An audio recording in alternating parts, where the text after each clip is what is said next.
Malcolm Hoenlein is with us, Conference of Presidents of Major American Jewish Organizations. We call this the Weekly Update. Mr. Hoenlein, welcome back to JM and the AM. Thank you. It's good to be with you, as always. Appreciate that very much. Well, it is now official that New York City has a new mayor-elect. In less than 2 months, he will officially be the mayor of the city of New York. And a lot of things here, of course, to discuss. Let's first talk about the reaction of Jewish leadership to his election. Did you think there was anything unusual about it? Did the Conference of Presidents have an official reaction?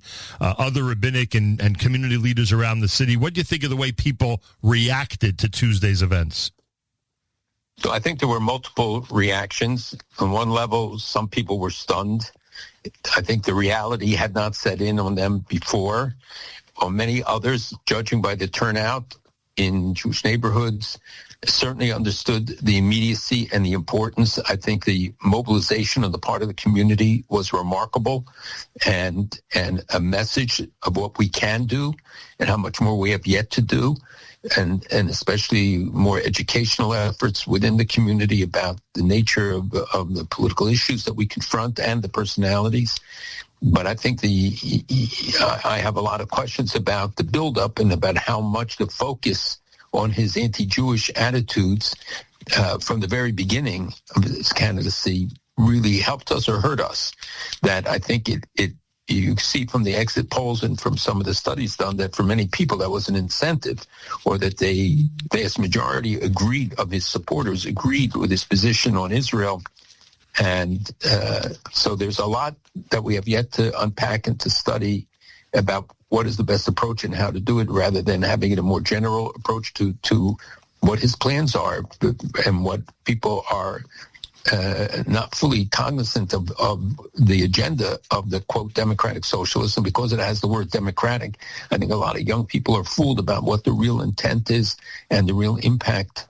So to go back to it, I think the rabbis in the community, I think the organizations in the community, some late, but the mobilization was remarkable, certainly FJCC and Josh, and the fact that we were able to register many thousands of people, and that each day in the pre-voting was a record turnout, and the overall turnout was a record, and it was true in some other communities as well. The danger now is real, and the perception now is, wait and see. Let's see what he can actually implement. That a lot of the things that he says he will do are hypothetical, and whether it can be enacted in the real world. But the hatred and the agenda and the constant coming down, knocking, threatening in every respect, whether it's buying Israel bonds by the government or the cooperation between the NYPD and the IDF are only surface issues, but there's a clear agenda. And with the membership of the city council, there are things that he can do. It's true the governor and the president can intervene to some degree, but they can't really block a lot of these things. So we're in a new chapter. It's a serious time. I have to say that for almost 20 years, we've warned about this on this program. We told them what was happening in the country, and especially in New York City, the fact that you have candidates running across the country who espouse similar views. This is not haphazard. It's organized. There's foreign money coming into it. There is a lot that will yet be unpacked, but now the evidence that CARE and that they boast that CARE gave large contributions to it and helped to organize, and that others, including foreign funding from the Middle East, may have been involved. I'm assuming you saw some of the disturbing videos from his victory party, not from him or his staff, but meaning from people in the crowd and what they had to say regarding the Jewish community based on the Mamdani victory. Yes, and you shouldn't dismiss it. This is not, youthful exuberance. These are people that so many people were willing, let's say, his anti-Semitic, anti-Zionist, anti-Israel, anti-everything, Italians and other groups as well, was not a reason enough for them not to vote for him, right? Let alone be a block. And it's an indicator. And I, for one, take it all very seriously and think we have to analyze the results and look at this and understand how it is that despite the it's a sideshow to talk about the Jewish vote. That's another issue. I don't think that the numbers are real. I think that it's below 20% that actually voted for him. But it tells you that there are a lot of young Jews who have no knowledge, who have no background. It's true of many of these young people. They have no clue. And we have a lot of historical antecedents where the same things happened and they came to regret it later on. And I think that that's the case here. Though similar situations, if they're comparable, for instance, the mayor of London, I just don't remember. Was Israel and the whole Jewish issue a major deal during his campaign? Like here we saw in New York, it was like, you couldn't start a debate without, a journalist pouncing on him about Israel and the Jews. Was it like that in the London election as well, or it was much more under the radar? I would say that the Jewish community's position in London is not the same as it is in New York, and the anti-Israel stance amongst people in Great Britain, as in Europe overall, is very different than what we have experienced till now. At least not seeing it in such a blatant and manifestation. We have people in Congress, we have people elsewhere, Marjorie Taylor Greene, others who are very hostile and have platforms and are of concern in the fact that they get elected despite these positions. So I don't think he can draw a comparison directly. Right. It's a good question. It is true that the concerns were expressed, but he didn't express things as harsh. Right. And in all fairness to him, he also wasn't in the middle of a war. Obviously, some of the rhetoric of the last 2 years became very prominent during this campaign. So yesterday we two observations. And I say this with all the respect in the world because you've been one of the key people over the last many decades to push voter registration, and we can't emphasize enough how important it is. And it's unfair of me to bring it up this week after the performance of the Jewish community, but all that having been said, nonetheless, I find it remarkable, and maybe because of the house I grew up in, I find it remarkable how many people still don't register to vote. Forget the reasons why they do or don't. But the apathy, even, by the way, this year. And when you were running a voter registration drive, 60s, 70s, 80s, 90s, I have to assume that no matter how well you did, you've always felt it still fell short. Am I right or wrong? No, you're right. But the first one I did about 40, 50 years ago, we registered tens of thousands of people over a summer, and it wasn't as easy as it is today to register by mail and et cetera. It's really much simpler. But the first of all, you're raising a fundamental point about there's still the number of people who aren't registered. Right. I can't tell you from the time I got to the polling booth where I went to vote, and I stood online. And because I wanted to see the dynamic, I wanted to see who the people were coming. So I hung around there a little bit. Half a dozen people or more just in that short time came to me and said, this is the first time I'm voting. Wow. Wow. And these were not kids who were not 18-year-olds or 20-year-olds who just registered. Oh, man. This was people who came over to me and said, aren't you embarrassed to tell me that? My late grandmother would slap them silly. Well, they should have been. Some of them I would have liked absolutely. Some of them, it was really innocent, and it's partly the message that we don't drive home what the Sephardim did with the forcing registration to register your kids should be in practice everywhere. The fact that the Rosh Yeshiva went publicly to vote, the fact that you had the calls made a difference. Thousands and thousands of people that have record turnout. So I want to focus on the positive of what can be done, what must be done. Yeah. It's only started because we still did not reach enough people and have an organized effort to drive them to the polls. Look at the lesson from Amdano, how he organized, but not he did this for months and maybe for years even. This was not an instant, solution that he somehow mixed it in water and he won an election. This was well organized. That he had tens of thousands of volunteers. That he was knocking on doors, but he mobilized young people. Now think that these are the people who are going to be voting for the next decades. So it's a challenge to us that if you want to stay in New York, if you want to see that we have the stability of our communities and people make light of the fact about going to Florida and going to Texas, we have billions of dollars of infrastructure here, billions. Think of all the yeshivot, all the institutions, just the buildings, the real estate, the investments we have here. That we can't just turn around and say we're going to abandon the poorest in our communities, that we're just going to keep running and move to Suffolk County, Nassau County, Suffolk County. It's not a realistic approach. And we have to think about how do we make our voices heard? How do we hold our elected officials much more accountable? Because they know the numbers. They see who's voting and not voting. And then we'll have impact next year. We have congressional races and certainly gubernatorial race and others. Now is the time we should start right away, organizing and mobilizing and getting people to systems to get people to the polls.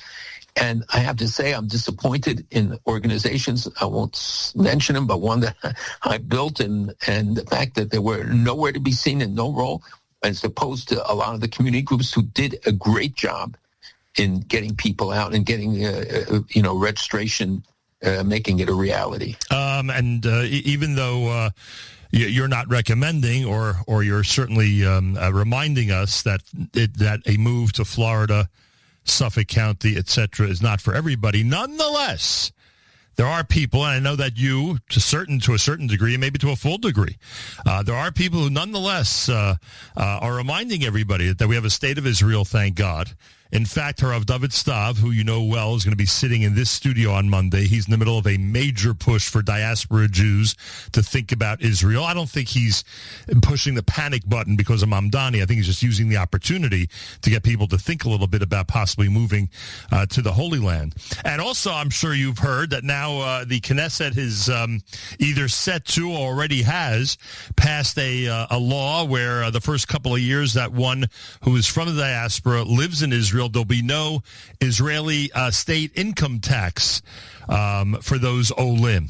So everyone is hopping on the bandwagon of trying to use this opportunity again. And you're right about the infrastructure, the communities, and the future of the communities in New York City and the 5 boroughs. I get it. But there are a lot of people now trying to use the opportunity to remind folks that Israel exists as a great option. So I feel, and have practiced this all the time, I don't talk about Aliyah in a negative context. We shouldn't be talking about running from, but we should talk about running to. Right. And if you look at the construction that's going on in Israel, and the joke that the national bird is the crane, I showed my wife, we were walking in Yerushalayim, and we looked one place down, and we counted 17 cranes that we could see. It was a valley, but 17 cranes that you look at. You don't see in New York City anything like that, or any city that I know of, where you and across Israel, it's big places, small places near the coast, inside the construction that's going on. But we should be thinking of it in positive terms. And in Israel, this step is an important gesture. It's 2 years, and then after that, the tax rate goes to 20% and 30%. But the first 2 years, starting in 2026. You won't have it's a zero tax bill, right? But we should be offering people. We should make sure that we need affordable housing in Israel. We need to have jobs. So we have to build the economy and rebuild the economy in many places. The post-war devastation is remarkable that Israel's economy is sustained in such a positive way, and growth is still, it's around 3%, I think, or more. But that there's a lot of ingredients that have to go into it. So again, not talking about going to Israel as a negative. Right. We should be doing it. I'm building. Others are building. Everybody wants to be in Israel. I agree with you. But we have to think realistically about what we have here now. Totally agree with all you said. I do believe, honestly, that those who are using this opportunity agree with you as well.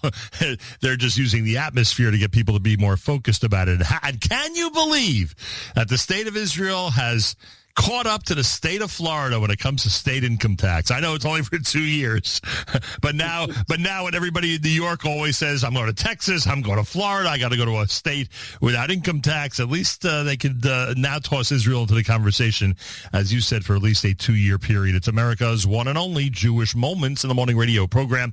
Heard and listeners-sponsored digital radio around the world, the web at NachumSegal.com and the Nachum Segal Network, and, of course, on the beloved NSN app. Support our year-end campaign, which has kicked off. Go to the top of NachumSegal.com and click on the banner. We have a lot of options for monthly donors, etc. Keep this going, everybody. Malcolm Hoenlein would not spend every Friday for almost 30 years with us if he didn't think this was a worthwhile outlet. Yes, I'm putting words in his mouth, but I think I'm being accurate. So go to the top of NachumSegal.com, click on our year-end campaign banner. I'm sure you saw the video from Birmingham, England, putting up signs, really disgusting announcements about this match that was happening between a local soccer club and Maccabi. And in fact, they enforced a rule that they wouldn't allow those visitors, those fans from Israel, to actually attend the game. I said, I'm not that I'm expecting you to to be able to solve this problem, but just like we have followed in the United States, we have followed this pattern in Europe on many different levels, politically, socially, etc. And if, in fact, this is going to be now something that we're going to have to live with in Europe, meaning the Jewish community, and this is the reality, and, the only answer is stay away, and you won't get beat up, because you're a Zionist or a Jew. You have to assume, Malcolm, that here in the U.S., that atmosphere is going to become also prevalent at some point, and people need to face up to that reality. Am I right that outside of staying away and listening to local authorities to stay away, and I mean police, etc., there's really no answer at this point? Well, there are a lot of answers. People point to education and point to legislation, and there are things that we can do to curb hate speech, at least to drive them back under the rocks and to enforce the laws. That the answer is not to bar pro-Israel or Jewish people from going to sports events. The police have to do their job and have to protect them and create circumstances where it's true. But look, you have rowdyism at these games, especially soccer games and things. We've seen, mass casualties at events not related to Jews. So it draws a very vibrant and, let's say, very outspoken and often very rowdy crowds, and the police feel overwhelmed sometimes, as we saw in Holland that time and elsewhere. Right. But it's a phenomenon across Europe. But it's it should not be dismissed as just hooliganism that is associated often with the soccer fans and football fans. This is something that's happening within the society, that we are seeing the growth of this. And when again, we're very careful about comparisons to the 30s. But I don't think anybody who walked away from New York didn't think in the back of their minds or talk to a survivor who didn't say that they've heard this song before. And the fact that across Europe, and it's not just one place, it's every country, it's every place. Look at the things that are going on in Spain, and the king met with leaders of the Jewish community and promised to and asserted that he would be taking a more active role on this. But they passed legislation. We have really circumstances that were unthinkable in countries across Europe, and Spain is like one of the worst. And I think people should consider whether they go on vacation to the countries where anti-Semitism is left unchecked, and not only for their own safety, but as a message that there's a consequence to doing this. If people believe that they can be free to hate, and again, I think we have to rethink our strategy about how you address, what happened, for instance, with the Heritage Foundation, that we are seeing the growth not only on the extreme left, but on the right, the far left. They're not so extreme anymore. And that, look how parallel they are. And I've said many times here, that when these extremes go far enough, they meet. And we're seeing that, where the hatred on the far right and the hatred on the far left are meeting in the United States and almost reinforcing one another, but that you have more and more prominent people engaged in and feel that they can openly express on mass media and to the public views, and that the immediate response isn't to act against those who perpetrated or meet the institutional response, and especially in this case, I think was not only lacking but ill-advised, and now they're backtracking and trying to. But it's the deeper phenomenon that worries me much more, that it can come from the highest elitist think tank to hooligans in the streets. That's a dangerous formula. Wow, what a great analysis. I got to go to one other thing on the local stuff. I know we have to talk about Israel, et cetera, but I think this is important. Jake Novak was with us yesterday, and he made a point that I thought was really, it hit me afterwards, just how important it was, and that was to try to groom young people, young men and young women in our community to actually run for office. Obviously, they could have a major impact once they're elected. I always understood the desire and the and frankly the hatred that people have for the political scene.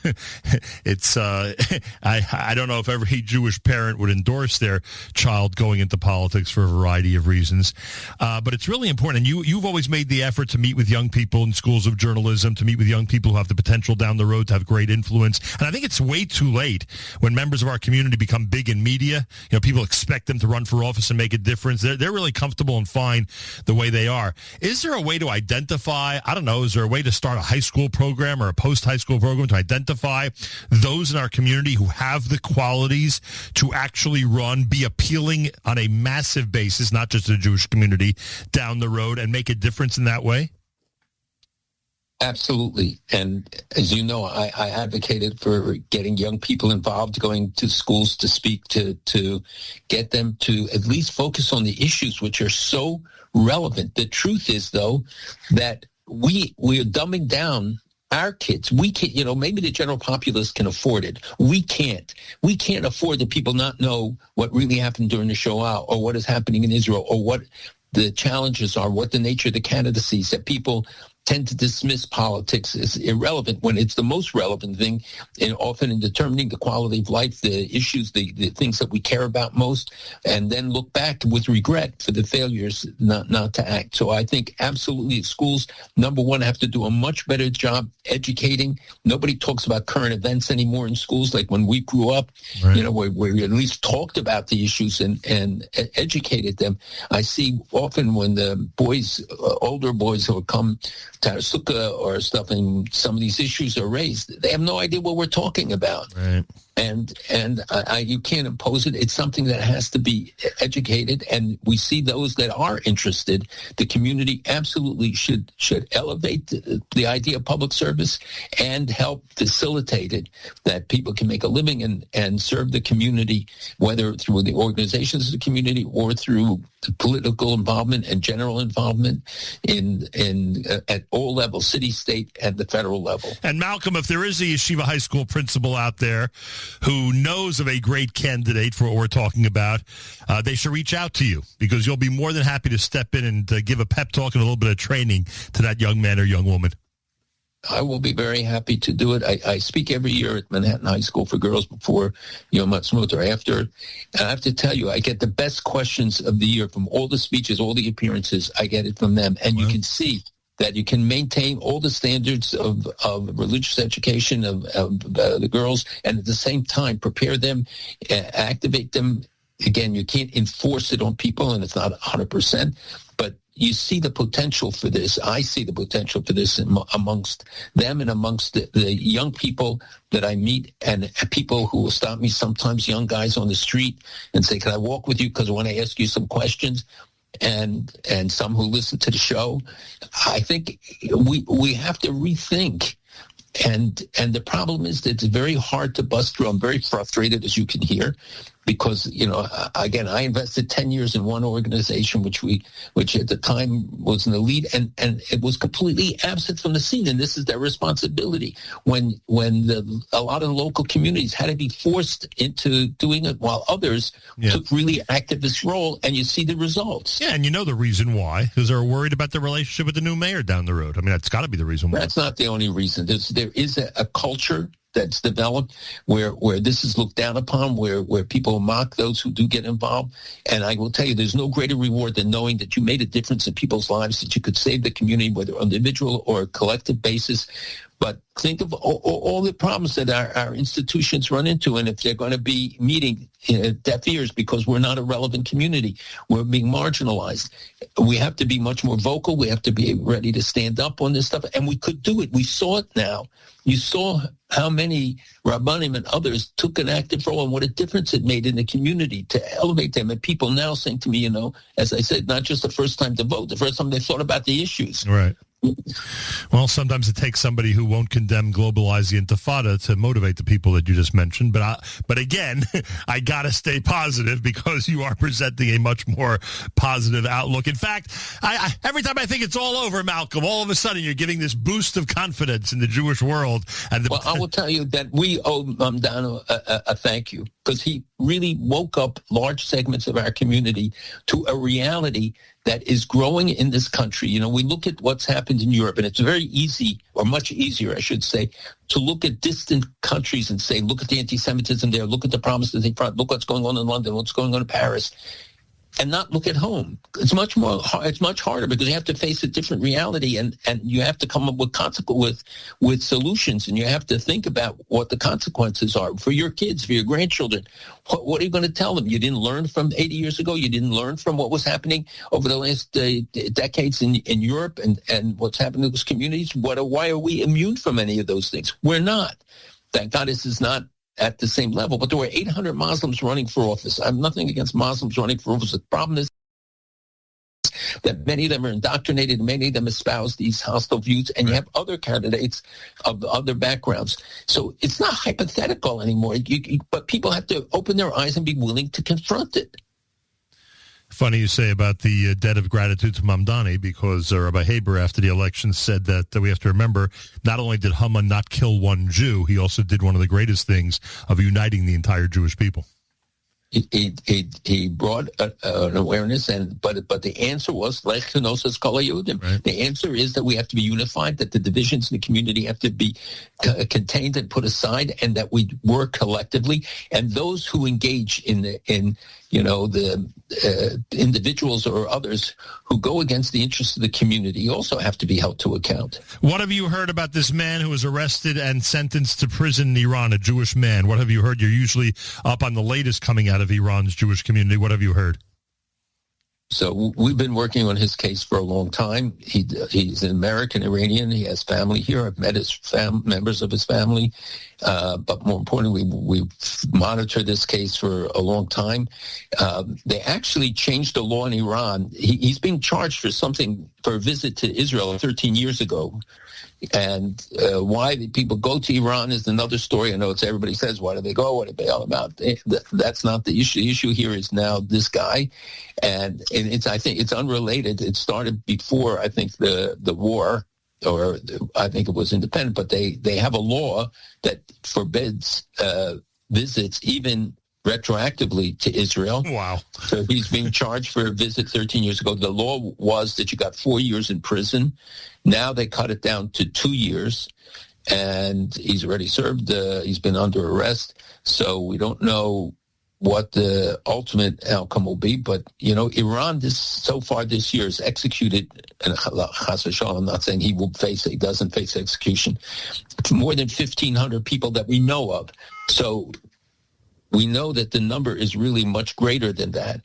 And it's young people, women, all sorts of people being executed. No sessions to the UN, no Human Rights Council, nobody gives a damn about how much they've tortured people, how the country is in collapse. And now these kind of actions are of concern because, number one, it's a message to the community. It can become more widespread. We have to, so far, thank God it was contained, and it's something we monitor every single day, and hopefully that efforts can be made that he'll be allowed to leave and come back to the United States to his family. Why now for Kazakhstan and the Abraham Accords? They were coming to the United States for C4+1. As you know, I was in Kazakhstan a few weeks ago. I met with the president. I discussed this with him. I've been pushing this for many, many years because I believe that that's the low-hanging fruit that we can mobilize. I don't think they should be done piecemeal. I think we can do a collective new branch of the Abraham Accords. I call it Abraham Spirit, but I've talked to the leaders across the region and some from countries that do not have diplomatic relations and no relations, in fact, with Israel, where there are new opportunities.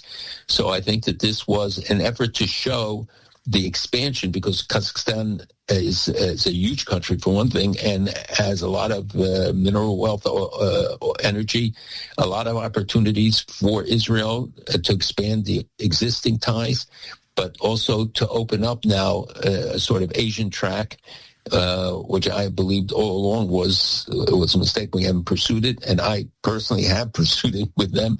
And I was in Kazakhstan, as I said, and they had the leaders of the world's great religions conference, which they do every 3 or 4 years there. And you have everybody from the Pope down, every head of religion, and I was invited to speak. But they had tables then. The chief rabbis of Israel were there, others, and they had kosher tables, kosher food for us at the conference in Astana. And there's a shul there. The government has been very good to the Jewish community there. The Jews have lived in these places like Azerbaijan and Kazakhstan, which are neighbors, and Uzbekistan for 2,500 years. Kazakhstan is former Soviet Union, right? Right. All three are former Soviet Union, and Jews have lived there for 2,500 years and more, maybe 2,600 years by now. And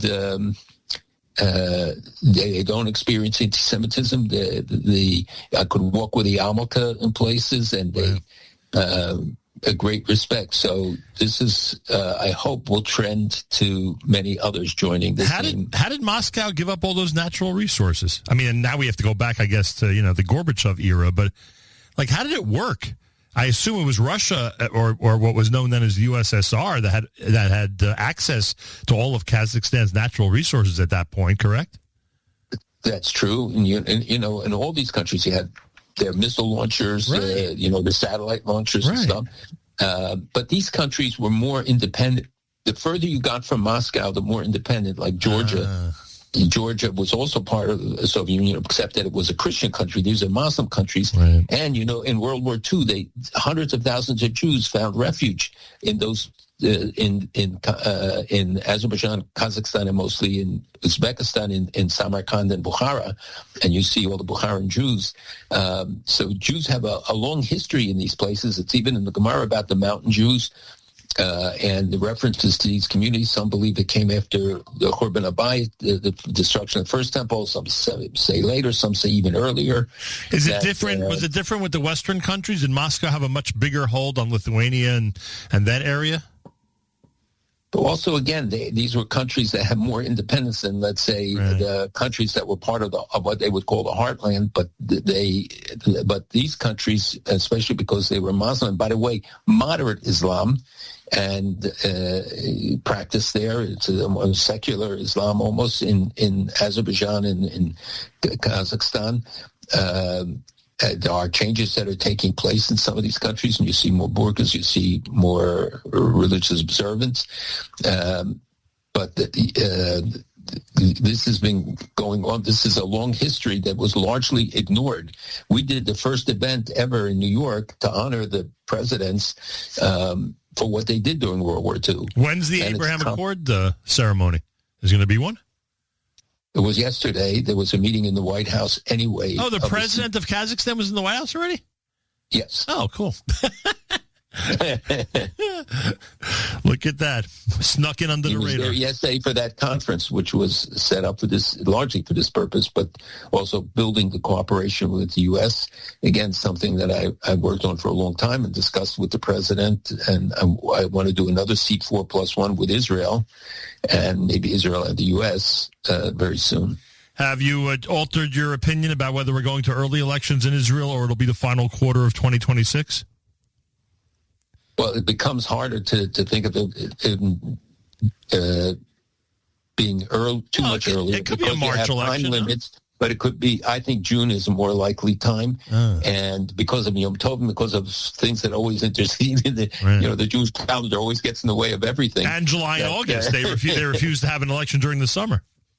Right, but you can't, and then you can't have it before because of Rosh Hashanah and Sukkot, so they have to do it after that, and then there's always a reason. But the bottom line is, I think that the mood is building up. Netanyahu's numbers are getting better, very incrementally, but better. So he may have more of an incentive. Bennett's numbers seem to be getting better over the last month or so. They're pretty sustained, but, as we know, that all these polls don't mean anything once you start getting into the nitty-gritty of an election. And maybe as the war things calm down and we see a positive outcome, that people will see it differently. And also remember that the demonstrations were still a very small percentage of the people of Israel, and that Netanyahu's support, or the good support, could be larger. But he's not young anymore. He may want to step down, but he want to step down on a high. And I think if the outcome were more clear right now, but getting all the hostages home, getting all the bodies back is a positive thing. If he can stabilize the situation in Gaza, and with Hezbollah, as you know, that I can't say we can describe it fully as that right now, but the movement in that direction would certainly give him a platform to run on. We're anticipating 6 more, the remains of 6 more hostages. Is that the right number?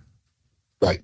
The 6 more, and we hopefully they know where all of them are. We think that they were clearly lying about. Right. That's true. About till now. Yeah, I was proven wrong about that.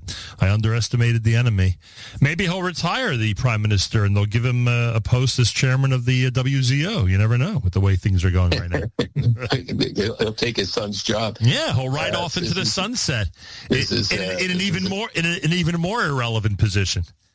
Right. I know for most people, nobody knows what it means and what it stands for. And, they had elections in which more people participated. But it is an important entity. Whether it should be or not, I think is that's become more clear. Whether this should, post-state, do we need another parallel institution? It does serve a purpose in the ties between diaspora and Israel.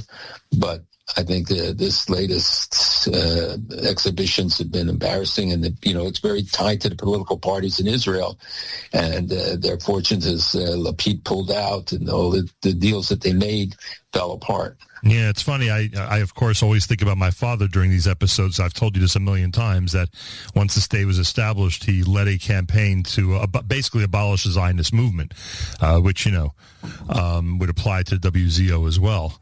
But there were too many people in too many comfortable positions to go ahead along with that plan, frankly. And I think you're right that if we would have focused only on the state and its exclusive leadership, even for world jury, we would have been better off. Well, there were legal reasons also. You needed institutions because you couldn't give money directly, right. And the laws were different in 1948 and the years thereafter, and the structure, because you needed a government, sort of a government in exile or independent, because you didn't have a government of Israel. So there's a lot of historical reasons why the structure is as it is. But I think all of this should be rethought, and there are proposals being put forward to the government, to the Knesset, that would revise it and reform it. I think reform is certainly overdue. The fact that now you have many more religious Jews from America participating, which was never the case, and Americans generally participating, right. Taking it more seriously. They're learning about it, but I don't think anybody understands the Byzantine maze that are these institutions. It's funny because the attention that people garnered for it over the last, 2-3 elections may end up being its demise. When it was more under the radar, it was not nearly as much of an issue. Yeah, but the truth is that still the vast majority of it is still below the radar and subject to the back rooms of the discussions and workings between the party representatives, right. And all these people went for the Congress, and that it was not conclusive, and so now it's all being worked out. And we'll know in the next week or two if you were right or wrong. That's not going to be wrong. This question is right. Be right. But I don't know what right means in this case. Well, right. I think right. I think right means that everyone moves forward with some type of organized coalition and some type of direction and some type that will happen. You think it will happen? Interesting. Eventually. Oh, interesting. Yeah, because the interest you have billions of dollars at stake. And the interests are and in Israel, obviously, it's much more, people are much more involved in it because it's much more direct, right. And you have a lot of jobs involved in it, and it's it certainly needs to be revised and rethought. Understood. Thank you so much for joining us. We'll speak again, please God, next week. My pleasure. Hopefully a week of good news. Amen to that. Malcolm Hoenlein, Conference of Presidents of Major American Jewish Organizations. We call this a weekly update every week, 7:40 a.m. Eastern Time here on JM and the AM. If you haven't yet supported our year-end campaign, keep us going, everybody, with a nice donation. Go to the very top of NachumSegal.com. Click on the banner. Our year-end donation, or I should say our year-end campaign has kicked off.